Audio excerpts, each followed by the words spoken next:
Knock, knock. Who's there? Big Labor. No, this is not a joke. A major teachers union sending out an army of its members this summer to knock on doors to re-elect liberals this fall. It's all to win support for their big labor agenda. John, you say we should all take note. Should teachers be doing this?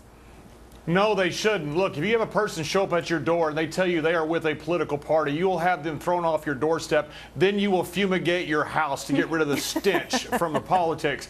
But if you have a third grade teacher show up at your door and say, hey, I'm a third grade teacher at your local middle school, you tend to listen to that person. That is what the Democrats are trying to do to keep their unions in power. But instead of having these teachers prepare for the next school season, we are ranked now 30th in math out of 65 ranked countries, and we keep going lower. The reason we're losing tech jobs to China is not because of lower taxes, but because of tech engineers. We are not growing that in our country. We are failing our kids educationally. Though we do have some great teachers out there, these unions have significantly hurt our education, our kids, and they're doing this just so they stay in power. I think this is a massive conflict of interest.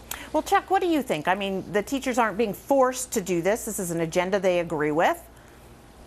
Let me break this down for you, and you got your pens and paper at home. Here's what's going on. In 2010, all these Republican governors got swept into office with the Republican wave of 2010. These Republican governors who came into office went after these teachers unions who tried to beat them at that point. So the first thing that they did was try to do away with collective bargaining, do limitations, have all this testing program. So now this is repercussions. And it's smart politically, whether you agree with it or you don't agree with it. Everybody on this program, if you had an opportunity to elect your boss, you would. If you had a chance to weigh in to elect your boss, whether it's right or wrong, you would. So these bosses and these labor unions and these teachers are trying to elect a Democrat to the governor who will be more sympathetic to their reasoning when they go to the collective bargaining table with the state legislature. So, Gary B., it's just business as usual then? I am shocked, but I agree with Chuck. I think the I think the strategy is brilliant. I mean, look, John, I laid it out. If you have someone from a political party knock on your door, you throw them out. But if it's a teacher, you probably invite them in. Hey, that's right. You had my kid 2 years ago. I think it's what, and you're right. Whoever said it, look, they're on their own time. They pay the dues to the union. I mean, we obviously know what their predilection is.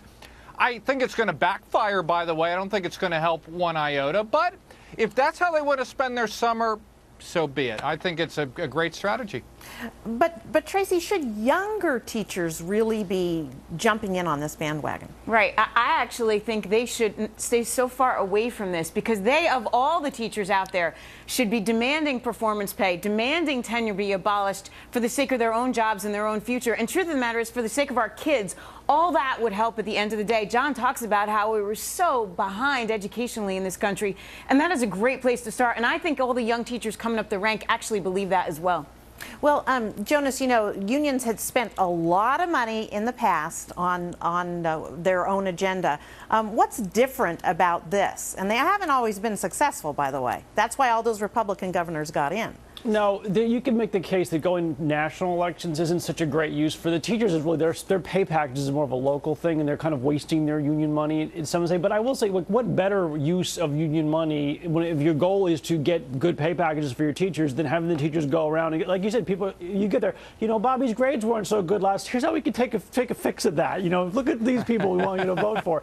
I think it's very effective, and I can't think of anything better for unions to do if their goal is to drive a compensation package to their beneficiaries, which is what it is. And John, they are going after local, state elections. This is not a nationwide push, really. They're going after, essentially, their bosses.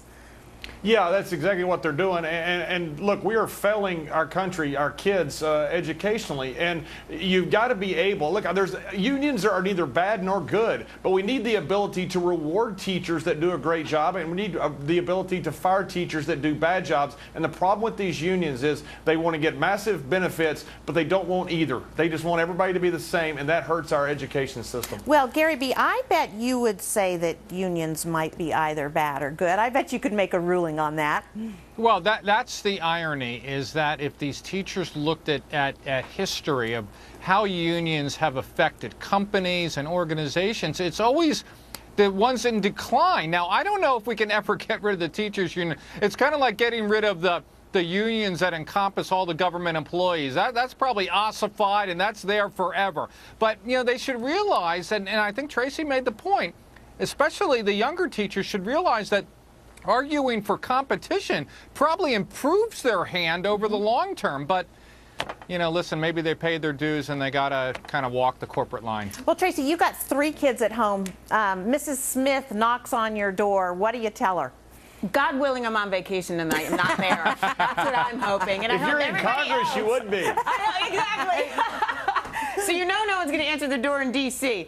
I just hope that it doesn't come to that, and that they don't do this, and that they actually get to the classrooms when they're supposed to and start preparing for the next year, and they start to think about this, because at the end of the day, this is not going to help their cause at all. Chuck, I want you to respond to that. So here's what's going to happen. Go to page 2. This is an off-year election. There'll be 38 million less people vote in this election than in the presidential elections. So that means Democrats are worried because Republicans vote at a higher rate in an off-year election. So they're pulling out all the stops by bringing third-grade teachers to these doors because they have to do something to generate a vote, to have any way at all of winning. 38 million less people will vote in this election, and they got to pull out all the stops if we're actually going to get people to get re-engaged in the political system, because the congressional approval rating as of today was less than 10%. Okay. Thanks, guys.